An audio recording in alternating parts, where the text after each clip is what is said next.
날씨가 추워지고 찬바람이 불기 시작하면 몸은 자꾸 움츠러들면서 뭐든 따뜻한 것을 찾게 됩니다. 추운 날씨에 몸을 녹여주는 것은 뭐니 해도 따뜻한 국물이 최고지요. 추워서 덜덜 떨리던 몸도 따뜻한 국물이 들어가야 온몸이 따뜻해집니다.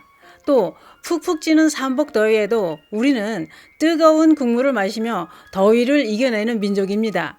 우리네 음식 문화는 국물이 없으면 밥이 잘 안 넘어갑니다. 날씨가 추울 때 밥을 먹을 땐 뜨거운 국물은 필수지요. 이렇게 늘 먹고 있는 뜨거운 국물, 과연 건강에는 괜찮을까요?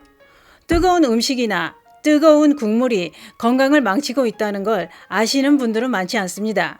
그 이야기 지금 시작합니다. 안녕하십니까. 조여서 전성시대입니다. 우리가 먹는 한식은 국물이 있는 음식이 많습니다. 우리는 그만큼 국물을 즐겨 먹고 있다는 얘긴데요. 그래서 이런 말도 있습니다. 좋은 생선이 있을 때 중국인은 튀길 준비를 하고 일본은 회를 뜨고 한국인은 국을 끓인다 라고 했습니다. 우리네 밥상은 아무리 떡 벌어지게 한 상 잘 차려놨어도 국이나 찌개가 없다면 숟가락은 국물을 찾아 잠깐 방황하게 됩니다. 뭘 먹든 먹는 사이사이에 국물을 떠먹어줘야 제대로 먹는 것 같죠.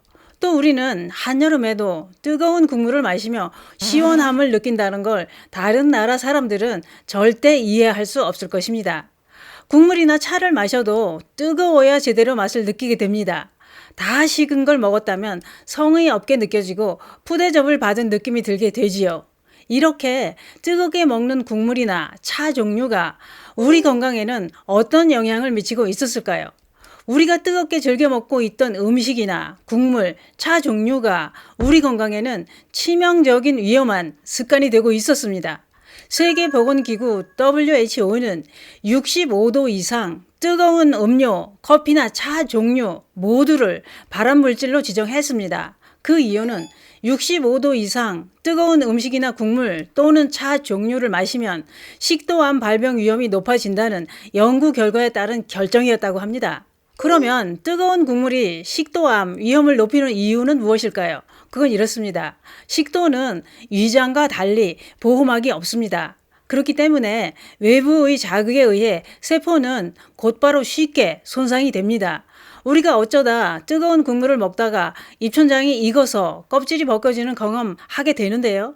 이렇게 뜨거운 국물이나 차를 계속 마시다 보면 식도 점막 내 세포가 뜨거운 것에 자극을 받아서 염증이 생겼다 나아졌다를 반복하다가 세포 자체가 돌연변이를 일으켜 암이 발병하게 된다는 겁니다.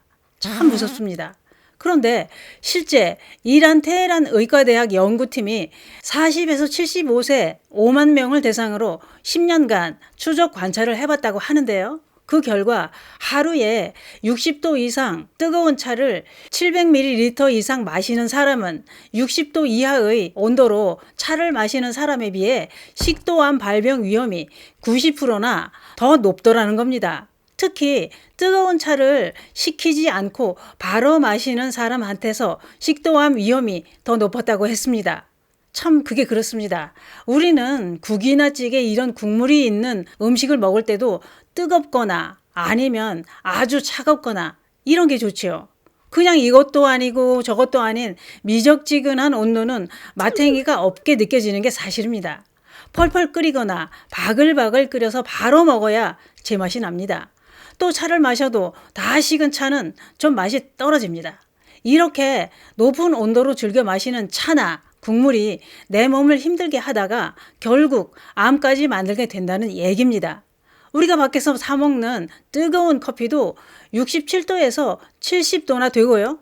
음식점에서 먹는 찌개도 60에서 70도나 되는데 식으면 맛이 없어서 하는 게 있죠. 불 위에서 바글바글 끓이면서 먹으면 더 맛있습니다. 이렇게 끓이면서 먹는다면 찌개 온도는 더 높은 온도로 먹게 되는 거지요. 뜨겁게 먹는 게 맛은 있지만 몸에는 해롭다는 얘기입니다. 뜨겁게 맛있게 먹는 동안 몸은 돌연변이 세포가 만들어지고 있었던 겁니다. 그러면 어째야 할까요? 방법은 한 가지밖에 없습니다. 맛이 좀 없더라도 식혀서 먹어야 합니다. 뜨겁다면 후후 불면서 잠깐 식힌 다음 먹어야 내 몸을 아끼는 길입니다. 그게 그렇습니다. 우리는 국물을 워낙 좋아하고 국물에 집착이 강합니다. 그래서 어떤 사람이 됨됨이를 괜찮은 사람이다 라고 표현할 때도 이런 표현을 씁니다. 그 사람 아주 진국이다. 이렇게 진한 국물 맛에 비유를 했지요. 국물은 진해야 최고로 쳐주고 사람도 인간성이 괜찮아 보이면 진땡이, 진국이 되는 겁니다. 국물은 뭐든 진하고 뜨거운 국물을 한 대접 마시고 나면 몸에 좋은 보약을 먹은 기분이 듭니다.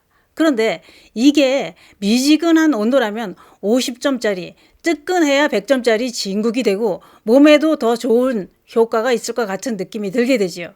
이런 느낌이 드는 것도 뜨거운 국물을 좋아하는 습관 때문일 수도 있습니다. 그런데 이렇게 뜨거운 국물과 차를 즐겨 드신다면 체크해 보실 게 있습니다. 요즘 혹시 음식을 삼킬 때 통증이 느껴지면서 이유도 없이 체중이 줄고 출혈이 있거나 쉰 목소리가 나고 만성 기침도 난다면 식도에 문제가 생겼을 수도 있으니 얼른 전문가를 찾아 검사를 하시는 게 좋습니다.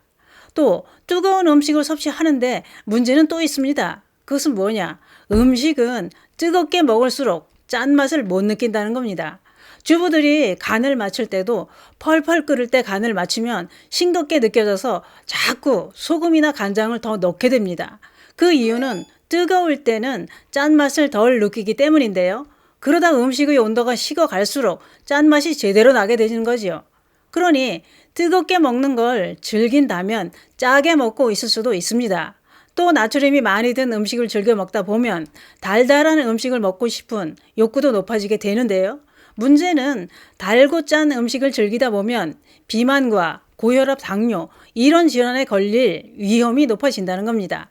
그래도 우리는 날씨가 추워지면 뜨거운 국물이 좋습니다. 그러나 추울 때나 더울 때나 뜨거운 국물을 즐기다 보면 식도암뿐만 아니라 고혈압의 원인이 될 수도 있다는 걸 알고 드셔야 됩니다. 국물이 끝내줘요가 큰 병을 만들게 됩니다. 지금 뜨겁게 마시는 국물, 차 잠깐 식혀서 드시는 건 어떨까요? 감사합니다.